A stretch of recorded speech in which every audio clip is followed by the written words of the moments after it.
Okay, alright. Update po tayo sa Hotdin for today, guys. Ito yung update natin sa Hotdin, guys, ha?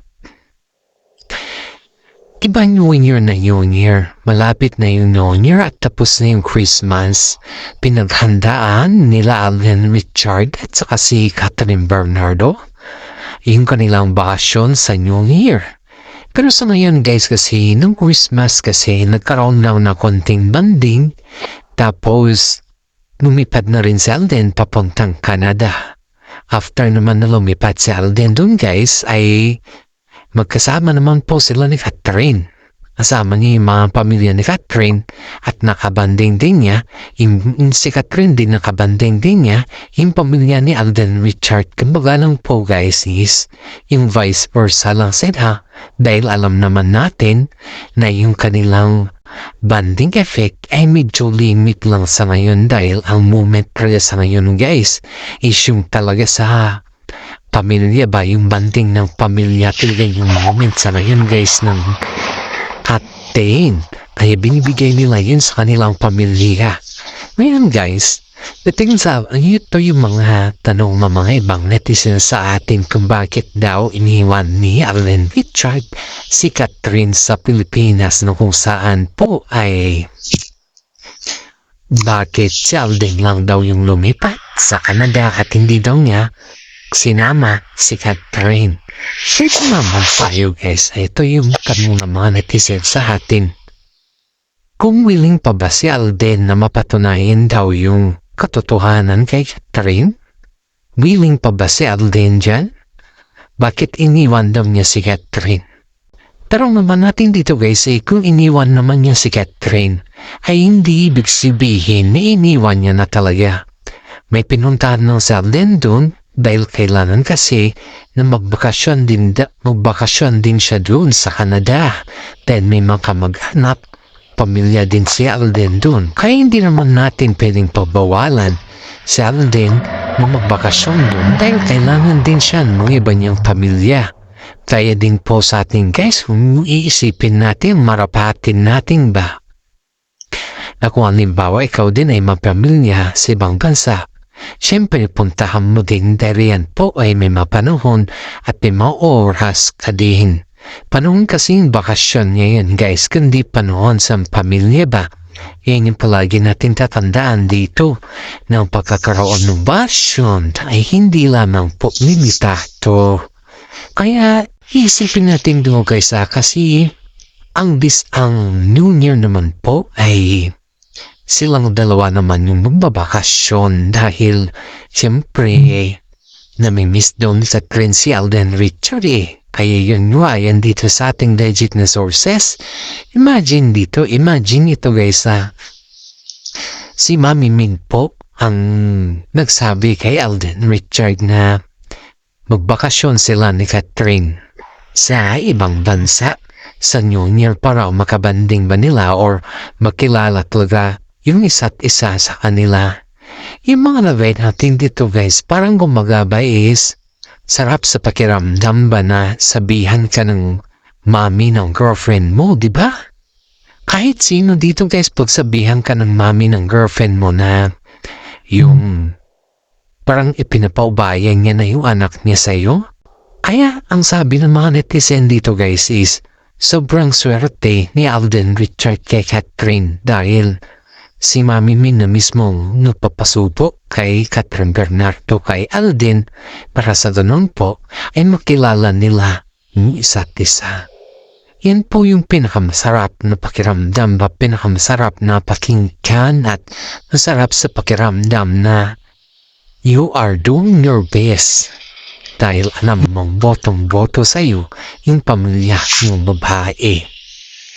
Kaya itong si Daniel, guys, itong si Daniel, ito naman yung update natin dito. Itong si Daniel, ang tagal daw nang hinintay si Catherine dun sa gate ng bahay nila, dun sa gate sa entrance gate kasi may mga security dito, guys, dun sa bahay nila at may pantata si Daniel doon na kung nakita daw nila si Daniel, itatawag daw muna nila kila Mami Min or si Catherine para sa ganun po ay malaman nila na nandun si Daniel Padilla.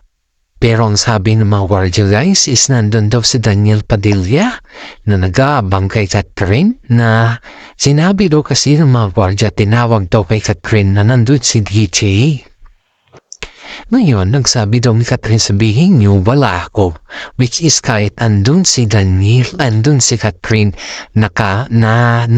yung bang kararating lang niya sa galing airport na hinatid si Alden Richard.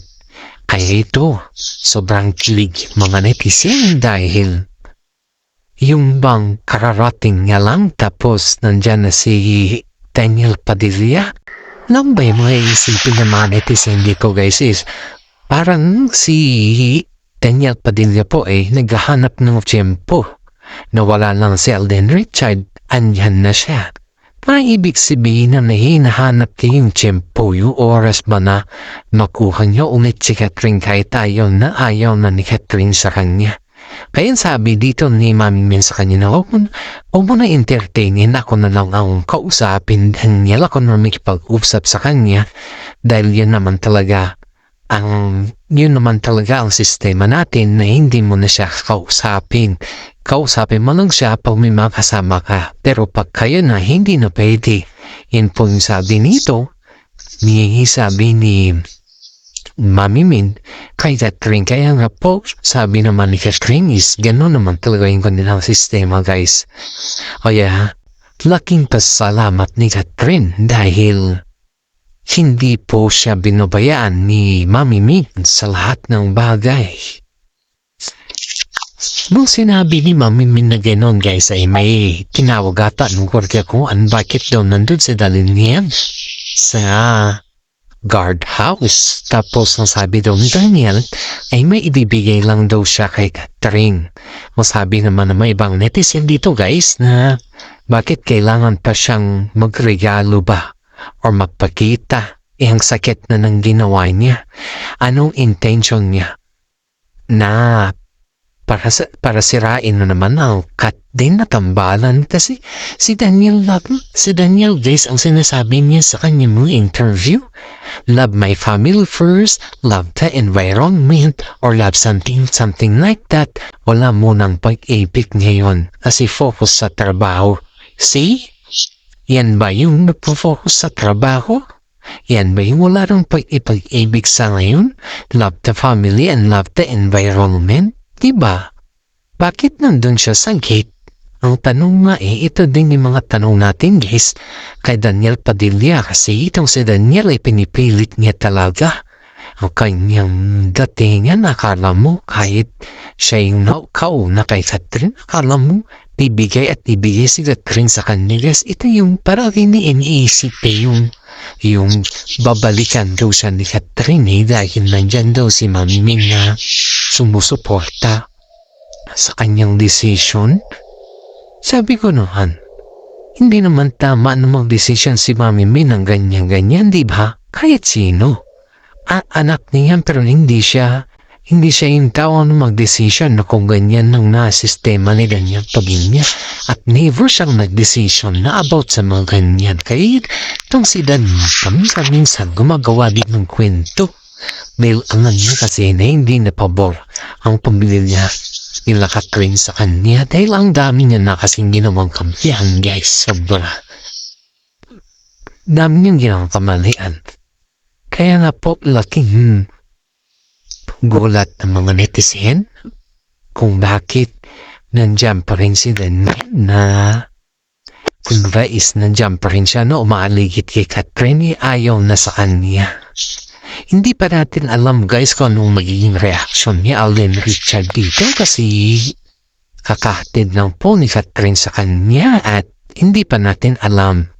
Baka siguro kaya ng dating reaction ni Alden Richard. Pero iba na ngayon guys, iba na yung sistema nila. Ang sistema kasi na ginagawa nila sa ngayon guys is parang itong si Daniel ay gumagawa ng sarili niyang sistema. Samantala itong si Catherine naman guys is nagpa-focus kay Alden Richard kasi alam niya na Ang pangalan nila ni Alden Richards sa ngayon ay sobrang trending at sikat at ang ganda ng kanilang banding guys. Hadi si mga barkada nila is gustong-gusto si Alden Richards at marunong din magkisama si Alden ha. Sa totoo lang ha, hindi sa galit tayo kay Daniel Padilla pero ayaw ko ng kanyang style. Style ba na yung alam mo yung kakainisan ka ng tao, yung pakiramdam mo parang nang iinis ng tao ba, parang ganun kasing pakiramdam mo pakiramdam ko kay Daniel Padilla sa kanyang ginagawa dahil makita naman natin na nung hindi nanood yung Alden Richards at saka si Catherine Bernardo sa mga ibang shows ba nandyan siya. Siya naman yung nagpasikat. At saka ito pa, magpaalam daw siya kay Catherine para daw dun sa kanyang magiging female leading lady sa kanyang teleserye. Tama ba naman yan? Alam niyo, may katambal na si Catherine, tapos ganun na lang siya. Kaya itong si Alden guys is di hamak na kukuhan kami dito. Kumbaga is very approaching kami kay Alden dahil nakikita namin talaga yung tuwan ba yung totoong pagmamahal niya kay Catherine, not like Daniel Padilla na hanggang lang sa kamera, salita, pero yung pag wala na yung kamera, iba na yung ugali niya. Parang nasa loob siya ng sarili niyang maskara guys. Yan yung palagi namin napapaisip ka ba na totoo pa ba yung mga pinagkagawa ni Daniel Padilla? Parang karoon ka ba guys? Kaya hintayin po natin guys yung reaction ni Alden Richards dito kasi hindi pa niya alam na nandun si Daniel Padilla at hanggang dito na lang po ang ating updates. Maraming salamat sa inyo at pag-like, subscribe at share naman po ang ating YouTube channel Showbiz Updates. Kaya na po, sana naman magustuhan ninyo ang ating update. God bless.